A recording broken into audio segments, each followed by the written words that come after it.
Election से 12 से 15 महीने पहले सोने के दाम को जानबूझकर घटाया जाता है ताकि पब्लिक में ये दर्शाया जाए कि मार्केट में कोई भय, कोई चिंता कुछ नहीं है। सभी को नमस्कार, मैं अवनी राजा और आप देख रहे हैं इन्वेस्ट स्मार्ट, एक ऐसा शो जहां हम आपके पैसे, आपकी बचत और आपके निवेश से संबंधित सभी चीजों के बारे में बात करते हैं।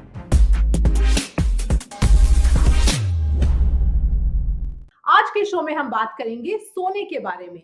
सोने की तरफ कितना एलोकेशन होना चाहिए और क्या होनी चाहिए स्ट्रैटेजी।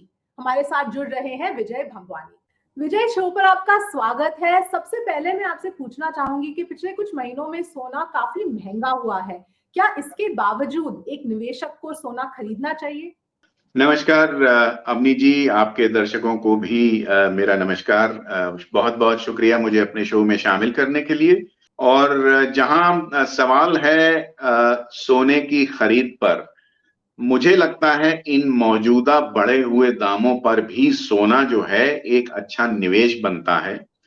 और ये मैं इसलिए नहीं कह रहा हूं कि हम भारतीयों को सोने से लगाव है और ये कोई पर्सनल रीजन नहीं है, लेकिन इसमें एक लॉजिक है, इसमें एक समझदारी की बात है।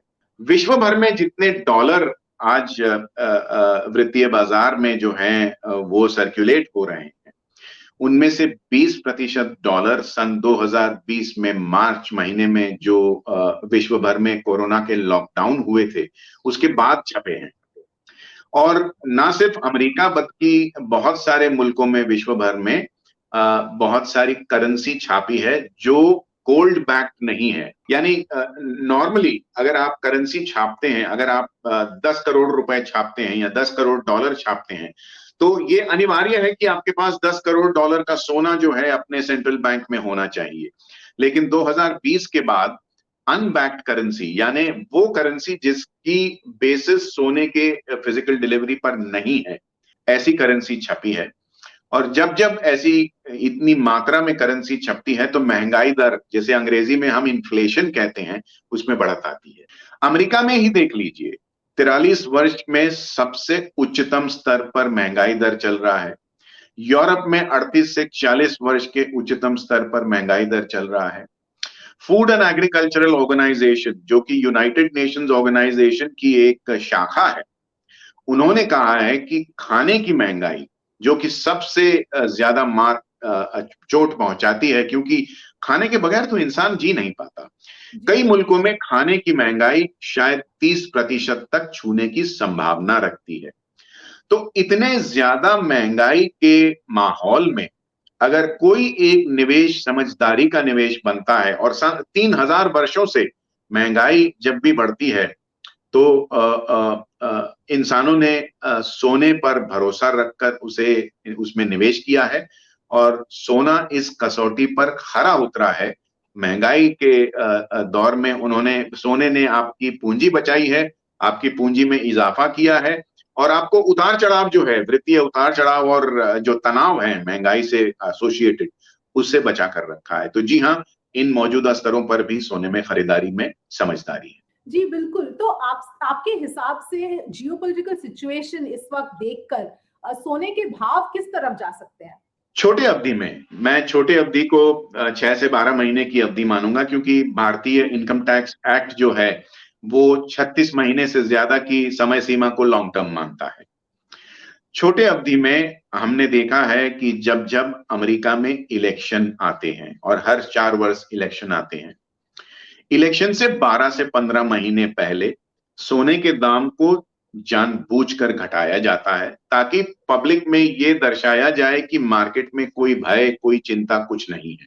पेट्रोल डीजल के दाम को घटाया जाता है ताकि इन्फ्लेशन यानी महंगाई दर नीचे आए। लेकिन अनफॉर्चुनेटली इस वक्त ऐसा चल नहीं रहा है, क्योंकि यूक्रेन और रशिया की लड़ाई चल रही है। कई मुल्कों ने अपनी आउटपुट कम कर दी है।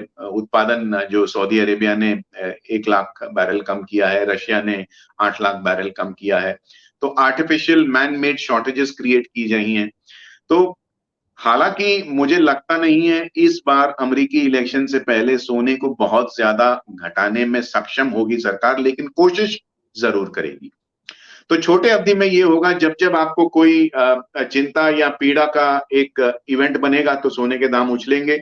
उसके बाद यूएस फेडरल रिजर्व उसे फिर नीचे करने की कोशिश करेगी, उतार चढ़ाव का माहौल बना रहेगा। लेकिन मेरे दिमाग में कोई संशय नहीं है, कोई डाउट नहीं है कि अमेरिका में जो इलेक्शन है नवंबर सन 2024 के बाद, जिस तरह से एक स्प्रिंग को दबाकर रखा जाता है और उसे जब छोड़ें तो वो उछल पड़ती है, नवंबर 2024 के बाद सोने और चांदी के दाम में अगर उससे पहले नहीं आए तो देर से देर नवंबर 2024 के बाद सोने और चांदी के दाम में बड़ी तेजी आएगी। जी बिल्कुल। तो उसी को आगे लेते हुए एक निवेशक को फिर तय कैसे करना चाहिए कि अपने पोर्टफोलियो में गोल्ड का या सोने का कितना एलोकेशन होना चाहिए? अवनी, ये आपने बहुत फतेह की बात पूछी है। एसेट एलोकेशन जो है ये डिसाइड करता है कि आप एक एवरेज निवेशक बनेंगे या एक उम्दा निवेशक बनेंगे। एक उम्दा निवेशक हमेशा सोच समझकर अपनी पूंजी जो है अलग अलग निवेशों में स्प्रेड करता है। सबसे पहली बात तो आपकी जोखिम उठाने की क्षमता कितनी है उस पर निर्भर करता है। अगर आपकी जोखिम उठाने की क्षमता कम है तो आप सोना ज्यादा खरीदेंगे और ज्यादा रिस्की निवेश जो है जैसे शेयर बाजार है, क्योंकि उसमें उतार चढ़ाव ज्यादा होता है, उसमें कम निवेश करेंगे। दूसरा जो फैक्टर होता है वो आपकी उम्र होती है। आप जितने बड़ी उम्र के होते हैं, वृद्ध होते हैं, उतना जोखिम कम उठाते हैं और आप नहीं चाहते हैं कि आपकी पूंजी को ज्यादा क्षति पहुंचे, इसलिए आप सोना ज्यादा खरीदेंगे। और तीसरी एक मैथमेटिकल गणित की फॉर्मूला है। आप अपनी अंदाजन उम्र जो है 75 से 70 साल का जो है एक आयु, एक एवरेज इंसान जीने की उम्मीद रखता है, इस आंकड़े से 75 से 80 वर्ष के आंकड़े से अपनी मौजूदा उम्र निकाल दें। जैसे आप 80 वर्ष की उम्र तक जीने की उम्मीद करते हैं और आपकी उम्र अब 55 साल है, तो 80 में से 55 निकालेंगे तो 25 वर्ष बचेंगे।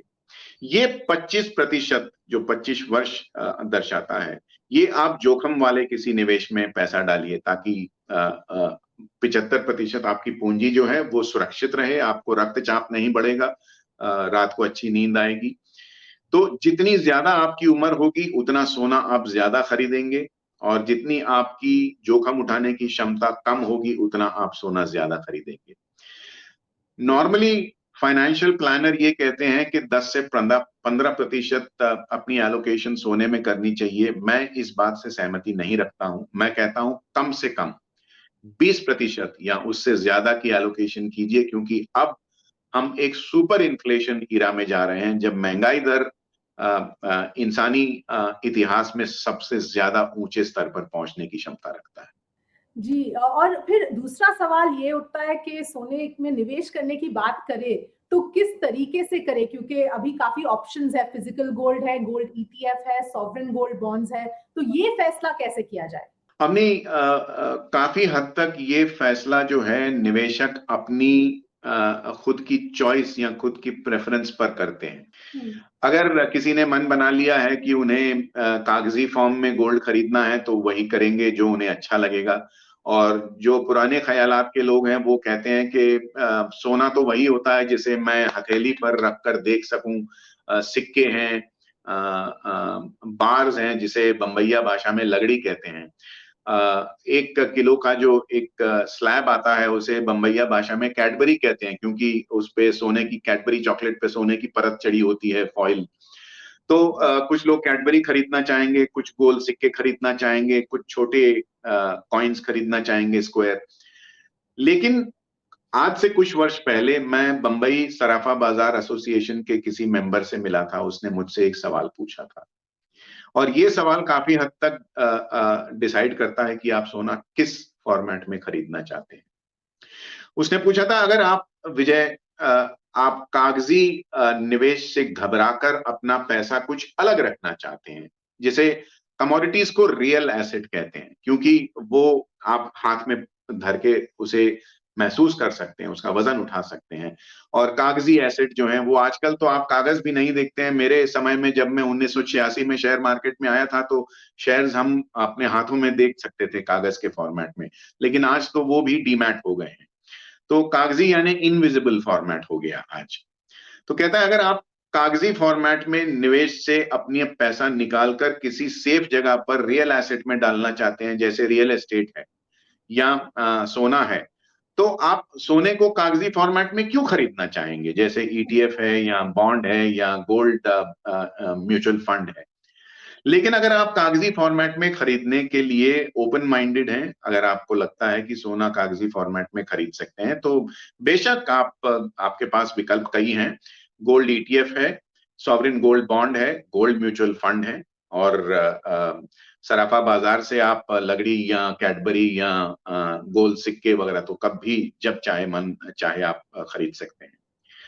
लेकिन सबसे बड़ा मेंटल ब्लॉक जो एक निवेशक के मन में आता है, वो ये आता है कि फिजिकल गोल्ड यानी आप कैडबरी लीजिए या कॉइन लीजिए, सिक्के लीजिए या लगड़ी लीजिए, उसमें 3 तरह की रुकावटें एक मन में आती हैं निवेशक के। पहली रुकावट ये कि क्या मुझे स्प्रेड यानी खरीदने और बेचने का जो अंतर होता है दाम में, उसमें बहुत बड़ा नुकसान तो नहीं हो जाएगा। क्योंकि हम ये नुकसान सहते हैं जब ज्वेलरी बनाते हैं, जब आभूषण बनाते हैं। आभूषण में मेल्टिंग और मेकिंग चार्जेस में नुकसान हो जाता है। लेकिन अगर आप लगड़ी या सिक्के, हॉलमार्क सिक्के या कैडबरी लेते हैं, तो आपको 100 रुपए से 125 रुपए प्रति 10 ग्राम भाव फर्क में जितनी मात्रा में चाहे आप किसी होलसेलर से या किसी स्मेल्टर से, स्मेल्टर वो सुनार होता है जिसकी अपनी भट्टी होती है, जिसकी अपनी ब्रांड होती है, जिसके सिक्के, लगड़ी या कैडबरी उस पे अपना एक लोगो लगा होता है। हॉलमार्क प्योरिटी का 99.99% प्योर गोल्ड जो हॉलमार्किंग के सिक्के होते हैं वो लगे होते हैं, उनकी खुद की एक ब्रांड होती है। वो आपको बहुत कम स्प्रेड में सोना खरीदते और बेचते हैं। दूसरी बात कि क्या मुझे वजन और प्योरिटी में नुकसान हो सकता है, कोई हमें लूट सकता है। तो आज का समय ऐसा है कि ये कानूनी कंपलसरी हो गया है कि आप जब सोना खरीदते हैं तो उस पे हॉलमार्किंग, उसका वजन और उसका साथ में हॉलमार्क सर्टिफिकेट और बिल दिया जाता है। तो उसमें आपको कोई दो राय नहीं है कि आप खरा सोना खरीद रहे हैं। फिर भी अगर आप एक पीस ऑफ माइंड खरीदना चाहते हैं, तो मैं आपको मुंबई सराफा बाजार का एक उदाहरण दूंगा। इलेक्ट्रॉनिक टेस्टिंग की दुकानें होती हैं जो सिर्फ यही काम करते हैं। वो किसी सोनार से जुड़े हुए नहीं है, उनका किसी से कोई लेना देना नहीं है। मैं इलेक्ट्रॉनिक टेस्टिंग इसलिए कह रहा हूं क्योंकि पुराने जमाने में जो है सोने को किसी काले पत्थर पे घिसते थे और उस फाइलिंग के कलर से सोनार बता सकते थे कि ये 22 कैरेट है, 18 कैरेट है या 24 कैरेट है। लेकिन इसमें भी चोरी हो सकती है। ऊपरी परत जो है वो सोना है और नीचे जो कोर है उसमें पत्थर या पीतल हो तो कोई बड़ी बात नहीं होती। तो इससे बचने के लिए हमें इलेक्ट्रॉनिक टेस्टिंग करानी पड़ती है जो पूरी तरह से उसे वाजिब करती है सोने को। तो 50 रुपए प्रति पीस आप खर्चते हैं सराफा बाजार में, मुंबई सराफा बाजार में इलेक्ट्रॉनिक टेस्टिंग कराने के। 50 रुपए प्रति वर्ष में आप रास्ते चलते आलू चाट वगैरह खाते हैं, उस पर खर्च कर देते हैं। तो अगर 50 रुपए खर्चा करने से आपको संतुष्टि मिलती है कि आपने जो सोना खरीदा है उसका वजन और उसकी प्योरिटी 100% वही है जो आपके बिल में है, तो ये 3 वजहों से मुझे लगता है फिजिकल गोल्ड खरीदने में आपको कोई आपत्ति नहीं है। जी बिल्कुल। और विजय, आखिरी सवाल, सोने खरीदने पर या सोने में निवेश करने से टैक्स के इम्प्लीकेशंस क्या होते हैं? अपनी अंग्रेजी में एक कहावत है, you can not avoid death and taxation. मृत्यु और आयकर विभाग से आपको कोई छुटकारा नहीं मिलता। तो आप सोना खरीदेंगे, उसमें मुनाफा कमाएंगे, टैक्स तो लगेगा, लेकिन आप किस फॉर्मेट में खरीदते हैं और कितने अवधि तक होल्ड करते हैं उस पर निर्भर होगा आप कितना टैक्स भरेंगे। अगर आप सोना फिजिकल फॉर्मेट में खरीदते हैं, जैसे आभूषण हैं, सिक्के हैं, लगड़ी है, कैडबरी है, तो आप अगर 36 महीने यानी 3 वर्ष से ज्यादा होल्ड करते हैं तो आपको long term capital gain tax लगेगा। जो आपने मुनाफा कमाया है बेचने पर 3 वर्ष के बाद, उसका 20% long term capital gain after indexation benefit, यानी महंगाई दर, उससे आपका जो टैक्स है, आपका जो मुनाफा है, उसमें से महंगाई दर आप निकाल दीजिए। और ये महंगाई दर इनकम टैक्स रेडी रेकनर और इनकम टैक्स के वेबसाइट पर आती है। इसे इन्फ्लेशन इंडेक्सिंग कहते हैं। तो आपका मुनाफा जो है उसमें से इन्फ्लेशन इंडेक्सिंग रिबेट निकाल दीजिए। 20% टैक्स और 4% अधिभार, यानी 4% सेस, ये आपको लगेगा लॉन्ग टर्म में। अगर आप 3 वर्ष से पहले बेच देते हैं तो आपको short term capital gain tax लगेगा, जो आपकी मौजूदा आयकर स्लैब के हिसाब से होगा। तो आपकी इनकम अगर 20% स्लैब में है तो ये शॉर्ट टर्म प्रॉफिट जो है, इस पे आपको 20% टैक्स लगेगा। अगर आप ईटीएफ खरीदते हैं, जो कि कागजी फॉर्मेट में सोना होता है, तो उसमें भी 3 वर्ष के बाद आपको long term capital gain tax मिलेगा। उस पे आपको इंडेक्सिंग के बाद 20% और 4% अधिभार लगेगा। 3 वर्ष के पहले आपको शॉर्ट टर्म टैक्स भरना पड़ेगा। और सॉवरेन गोल्ड बॉन्ड की बात करें तो उस पे आपको पहली बार तो 2.5% ब्याज मिलेगा, जो आपको 1 वर्ष में 2 किस्तों में मिलेगा। ये जो ब्याज है, इस पर आपको टैक्स भरना पड़ेगा, लेकिन पोस्ट ऑफिस की तरह इसमें कोई टीडीएस नहीं काटा जाएगा। आपको पूरा का पूरा ब्याज आपके बैंक अकाउंट में ट्रांसफर किया जाएगा, और जब आप अपनी इनकम टैक्स की रिटर्न फाइल करेंगे, आप इसे अदर इनकम में दिखाएंगे, और आपके जो टैक्स स्लैब है, उस स्लैब के हिसाब से आपको टैक्स भरना पड़ेगा।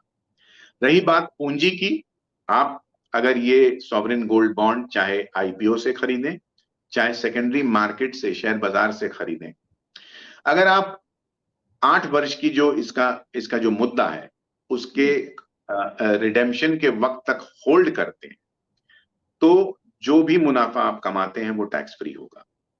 अगर 5 वर्ष का जो एक लॉक इन पीरियड है, उसके बाद अगर आप इसे ट्रांसफर करते हैं किसी फैमिली मेंबर या थर्ड पार्टी के पास बेचते हैं, तो फिर आपको short term capital gain tax भरना पड़ेगा, जो जैसा मैंने कहा आपके टैक्स स्लैब के हिसाब से आपको आयकर विभाग उतनी वसूली करेगा। तो ये टैक्स ट्रीटमेंट है तीनों फॉर्मेट की। जी, बिल्कुल विजय, हमारे साथ जुड़ने के लिए और ये सारी जानकारी के लिए धन्यवाद। हमारे दर्शकों शुक्रिया, के लिए, आपके लिए बस इतना शुक्रिया। ही, मिलते हैं अगले हफ्ते। Thank you.